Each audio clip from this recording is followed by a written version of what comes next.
இப்பொழுது இந்த பள்ளியினுடைய தாளாளர் மரியாதைக்குரிய ஏஏடி மோகன் ராமகிருஷ்ணன் அவர்கள் நினைவு பரிசு வழங்குகின்றார்கள்.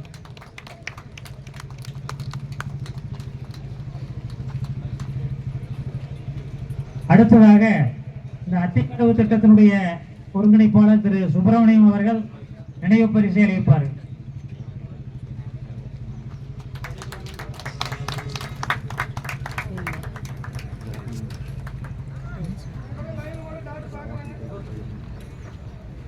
அடுத்தபடியாக மரியாதைக்குரிய கீழ்வவாடி பாசனத்தினுடைய கூட்டமைப்புடைய தலைவர் திரு பொறியாளர் 85 வயதான முதியவர் இப்பொழுது அவரிடம் சாலை வழங்கித்து அவருக்கு ஆசி வழங்குவார்.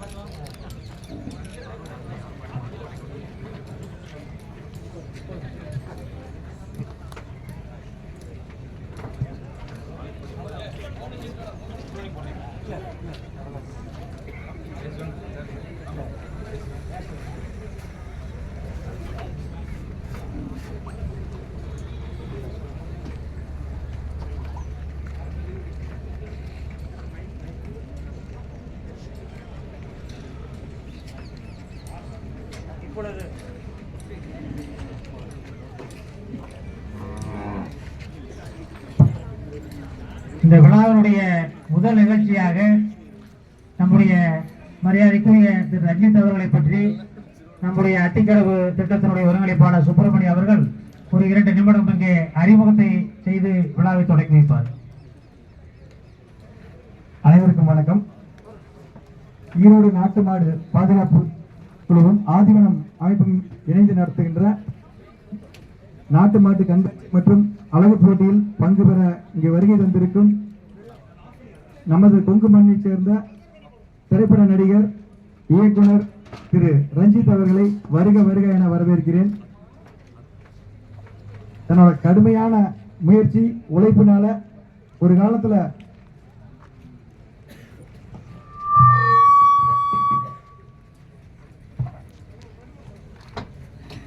திரைத்துறையில ஒரு மிக உயரமான இடத்தை தொட்டிருக்காரு. அவருக்கு இந்த நேரத்தில் நம்மளோட வாழ்த்துக்களையும் அன்பையும் தெரிவிச்சுக்கிறோம். இப்போ சமீபத்தில் அவரோட பேட்டி நிறைய இதில் பார்த்தீங்கன்னா சமூக வலைதளங்கள்ல அந்த சென்னிமலை கோயிலுக்காக அவர் குரல் கொடுத்ததும் இப்போ சமீபத்தில் இப்போ அவர் இயக்கி கொண்டிருக்கக்கூடிய ஒரு படம் குழந்தை கேர் ஆஃப் கவுண்டம்பாளையம், அந்த படம் வந்து இப்போ தயாரிப்பு பணிகள் போயிட்டு இருக்குது. அந்த பணிக்கு நடுவில் நம்ம சொன்ன உடனே இந்த நம்மளோட விழாவில் அவர் கலந்துக்க வந்திருக்கிறாரு. அதுக்கு முதல்ல நம்ம ஈரோடு நாட்டு மாட்டு பாதுகாப்பு சங்கம் சார்பாகவும் ஆதிவனம் ஃபவுண்டேஷன் சார்பாகவும் அவருக்கு நாம் நன்றி தெரிவிச்சுக்கிறோம். இப்பொழுது சிறப்புரை வழங்க நடிகர் ரஞ்சித் அவர்களை அழைக்கிறேன்.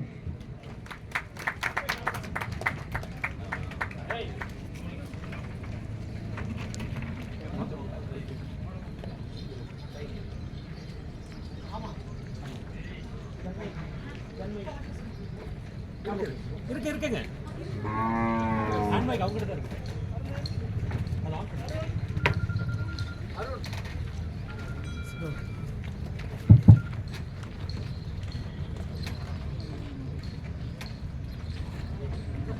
இதே நிறைந்த நன்றிங்க. எல்லாத்துக்கும் என்னுடைய அன்பு வணக்கம். ரொம்ப மகிழ்ச்சிங்க, இந்த விழாவுக்கு என்ன அழைச்சது ரொம்ப மகிழ்ச்சி. இந்த ஈரோட்டு நாட்டு மாடுகள் பாதுகாப்பு குழு அமைப்புக்கும் ஆதிவனம் அமைப்புக்கும் என்னுடைய சிறந்தாழ்ந்த நன்றிக்கண்ணு. எஸ்பெஷலி என்னுடைய மாப்பிள்ளை அத்திக்கடவு சுப்பிரமணியம் அவங்களுக்கும், ஏன்னா இந்த நான் இங்கே வர காரணமாக இருக்க என்னுடைய தங்கம் அது. அப்புறம் 2வது தங்கம் அருவி, ரொம்ப ஆக்டிவாக. நான் தான் அப்பாட்ட கேட்டேன், ரொம்ப சிறப்புங்க, இதுதான் ஜீன். ஒரு மரபு எப்படின்னா தந்தை எவ்வழியோ மகள் எவ்வழி அப்படிங்கிற மாதிரி. சூப்பர் சார், அதுதான் இந்த மண்ணுடைய சிறப்பு. Super sir. ஒரு பிஸா பர்கர் சாப்பிட்டுட்டு சிட்டியில படிச்சுக்கிட்டு தன்னுடைய கவனங்களை நண்பர்களோடு கழிக்காம, சீரியஸ்லி நான் ரொம்ப பெருமையா சொல்றேன். அந்த வார்த்தையை எனக்கு சொல்ல தெரியல, நான் ரொம்ப பெருமையா சொல்றேன் அதை. ஏன்னா இந்த வயது நண்பர்களோடு வேறெல்லாம் உன்னுடைய கவனம் செதறாம, உங்களுடைய இந்த வயதுல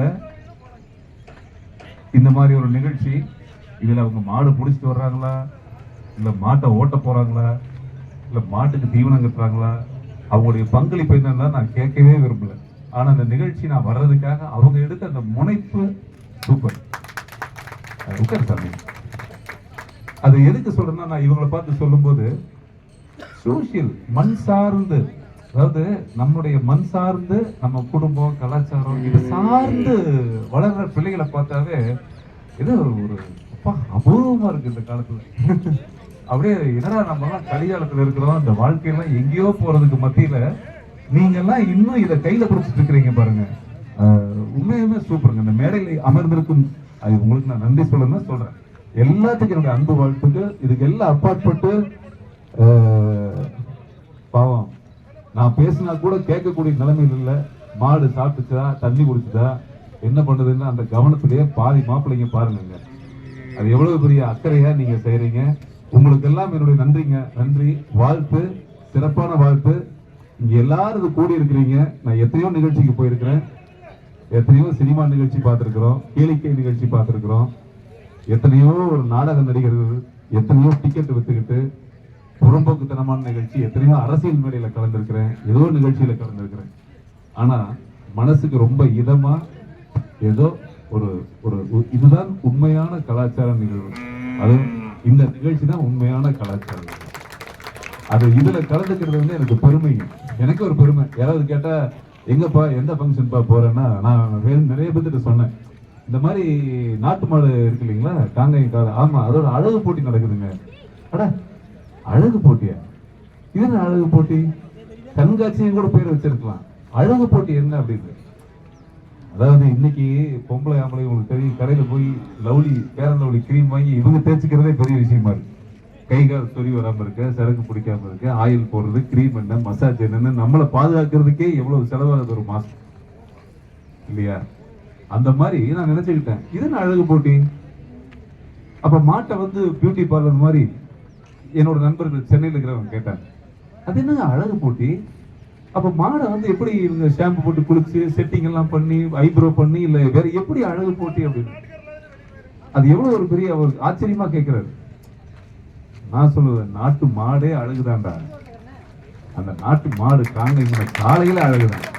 அது எப்படி இருந்தாலும் என்ன, ஏன்னா உலகத்திலேயே கிடைக்காத மிக நுண்ணுயிர் ஊட்டச்சத்துக்கள் மிகுந்தது. உலக அளவுல சொல்றேன். ஒரு பாலுடைய தரம், அந்த காலத்துல நாட்டு மாடு பால் குடிச்சவங்க 100 வயசுக்கு மேல இருந்தாங்க. உண்மையா இல்லையா? இப்ப எல்லாம் விக்கெட் 60க்கு மேல பொட்டுன்னு போயிடுது. எனக்கு அதுல ஒரு அண்ணன் சொன்னாரு பாருங்க, ஒரு வயசு சொல்லி, அண்ணன் பாத்தீங்களா இன்னும் நாட்டு மாடு பால் தான் குடிக்கிறாரு. இப்பதான் 85ல துவங்கி இருக்காரு. சத்தியமா நான் 4 குடிச்சிருவேன். நான் இல்ல சீரியஸா சொல்றேன். இல்லைங்க, விழிப்புணர்வுங்கிறது என்ன விழிப்புணர்வு? இதெல்லாம் தான் விழிப்புணர்வு. அப்ப நம்ம இன்னும் இது சாதாரண இறைவன் கொடுத்த கொடை. இந்த நாட்டு மாடு அப்படிங்கிறது இறைவன் கொடுத்த ஒரு கொடை. கடவுளாக ஒரு அளிக்கப்பட்ட ஒரு வாய்ப்பு. என்னன்னா நம்ம ஊர்ல ஒரு சின்ன பிரச்சனை இருக்குது. இந்த பப்பாளி மரம் வீட்டுல வச்சா கூட கொஞ்ச நாள் தண்ணி நல்லா ஊத்துவானுங்க, அப்புறம் காய் வருதான்னு பார்த்துட்டே இருப்பான், அப்புறம் ஒண்ணு மலரையா போச்சு வெட்டிடுவாங்க. கரெக்டா? காய் கொடுக்குற பப்பாளி மரத்துக்கு தான் தண்ணி நிறைய ஊத்துவாங்க.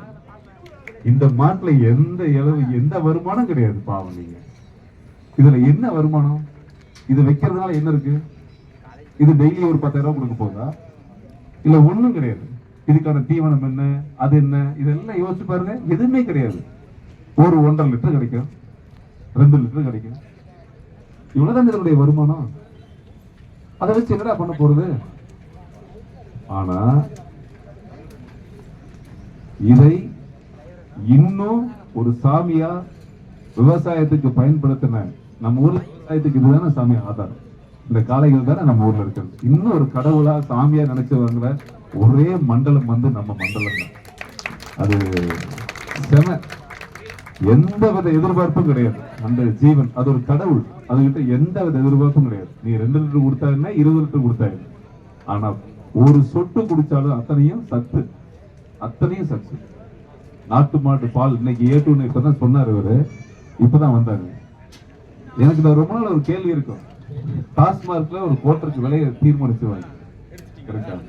ஒரு கோட்டர் இந்த விலை கண்டிப்பா டாஸ்மார்க்ல கோட்டர் சரக்கு விற்கிறாங்க. சிகரெட்டு கட்டாயமாக்கப்படுது. அந்த மாதிரி ஏட்டு பால் எல்லாம் ரேஷன் கடையில கட்டாயமாக்கி 1 லிட்டர் ஒரு குழந்தைக்கு கொடுத்தே ஆகும். 12 வயசு வரைக்கும் அந்த குழந்தை ஏட்டு பால் தான் குடிக்கணும். 12 வயசுக்கு மேல என்ன வேணா குடிச்சு நல்லதானே.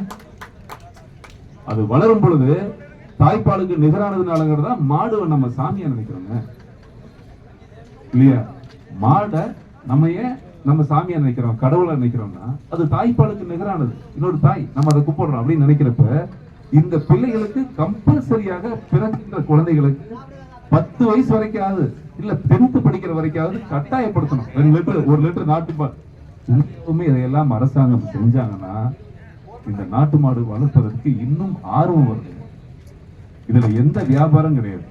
உடலுக்கு தேவையான அத்தனை நல்ல விஷயம் இருக்கு. ஆனா அப்படிப்பட்ட இடத்துல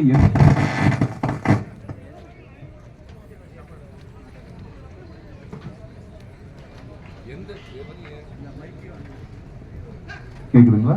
ரைட். எந்த வித ஒரு லாபமும் இல்லாம இதை நீங்க அதை இத்தனை பேர் இங்க கூடி இருக்கிறீங்களே, எனக்கு அதுதான் பெரிய ஆச்சரியம். ஒரு கிரிக்கெட் ஸ்டேடியத்துக்கு 10 பேர் கூடுறது ஆச்சரியம். கரெக்டுங்களா சாமி? எவ்வளவு பேர் கூடி இருக்கீங்க இந்த வெயில்ல, வேகாத வெயில்ல எவ்வளவு பேர் இதுக்கு வந்து உட்கார்ந்து இருக்கீங்க பாத்தீங்களா? டெடிகேட் பண்றீங்க உங்களுடைய டைமை வந்து இந்த புனிதமான ஒரு ஆத்மாக்காக நீங்க செலவிடுறீங்க பாத்தீங்களா? சார் நான் உண்மையா வணங்குறேங்க. ஏன்னா நான் அதை செய்யல, ஆனா செய்யறவங்களை பார்த்தா உண்மையா மனசுல இருந்தா மரியாதை வருதுங்க சார் உண்மையா. ஏன்னா நான் ஒரு விவசாய குடும்பம், அது கடந்து வந்தோம். இன்னைக்கு அம்மா அப்பா இல்ல, அந்த விவசாயம் எல்லாம் நான் செய்யல. ஏதோ துறைகள் மாறி போனாலும் இப்போ உங்களை எல்லாம் பார்க்கும்போது எனக்கு பெரிய மரியாதை வருதுங்க. நீங்க எல்லாம் நல்லா இருக்கணும், மனசார சந்தோஷமா இருக்கணும். இந்த நிகழ்ச்சி நடத்துற உண்மையாவுமே நான் ஏஐடி பள்ளி 89 ஆரம்பிக்கிறப்ப தான் கேட்டேன், என்னங்க இன்னைக்கெல்லாம் ஒரு ஸ்கூல் ஆரம்பிச்சா கமர்ஷியல் ப்ராஜெக்ட், இன்னைக்கு ஒரு ஸ்கூல் ஆரம்பிச்சோம்னா கமர்ஷியல் எத்தனை கோடி வரும்னு சொன்னா ஸ்கூல் ஆரம்பிக்க முடியும். ஆனா 89ல உங்களுக்கு எப்படி இந்த சிந்தனை வந்தது? இந்த பகுதி எவ்வளவு காடா இருந்திருக்கும், அந்த காட்டுல எப்படி சிந்தனை வந்திருக்கு? அவர் சொன்ன ஒரே பதில், இல்லைங்க நம்ம ஊருக்கு கல்வி கொடுக்கணுங்கிற ஒரு எண்ணம் இருந்ததுங்க. இங்க படிச்சவங்க நிறைய டாக்டரா இருக்கிறாங்க, வக்கீலா இருக்கிறாங்கன்னு சொன்னாரு. எனக்கு அது ஒரு பெரிய பெருமைங்க, பள்ளியோட ஒரு சிறப்புங்க. சீரியஸ்லி அது சாதாரணம் கிடையாது. ஏன்னா இங்க படிச்ச ஒரு டாக்டர் தம்பி இருக்காருங்களா, போயிட்டாருங்களா டாக்டர்? வரும்போது அவரு கூட சந்திச்சாருங்க. இப்ப எனக்கு இதெல்லாம் ஒரு பெரிய மகிழ்ச்சியா இருந்தது இவங்களை எல்லாம் பார்க்கும்போது. சீரியஸாவே இறைவன் வந்து என்னுடைய ஆயுள் காலத்துல தினமும் எங்கேயாவது ஒரு விழாவுக்கோ ஏதோ ஒரு பயணத்துல என் வாழ்க்கையில ஒரு பேருந்து பயணம் மாதிரி நாம எல்லாரும் கடந்துட்டு போறோம். இன்னைக்கு காலையில என் வாழ்க்கையில என் விதி பயணத்துல சில நல்ல மனிதர்களை சந்திக்க வேண்டும் என்பது என்னுடைய வாழ்க்கையில இறைவன் போட்டிருக்கிறான். அதுவும் பாருங்க, இன்னைக்கு இந்த மாதிரியான ஒரு புனிதமான காரியத்துக்கு நான் வந்தது பெருமைப்படுறேங்க, ரொம்ப பெருமைப்படுறேன். ரொம்ப சிறப்பு, உங்களை சந்திச்சது ரொம்ப மகிழ்ச்சி. இந்த மாதிரி நிகழ்ச்சி தொடர்ந்து எந்தவித எதிர்பார்ப்பும் இல்லாமல் நடத்துகின்ற உங்களுக்கெல்லாம் நீங்க எல்லாம் நல்லா இருக்கணும், குழந்தைகிட்ட வேண்டிக்கிறேனுங்க. ரொம்ப சந்தோஷம், எனக்கு ரொம்ப மகிழ்ச்சி. ஆக்சுவலா அந்த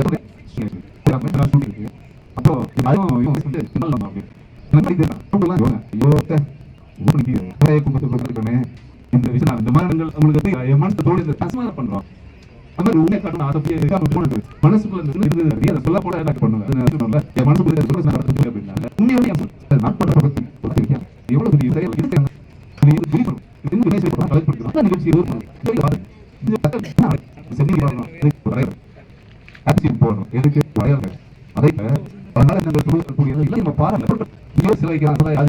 சந்தை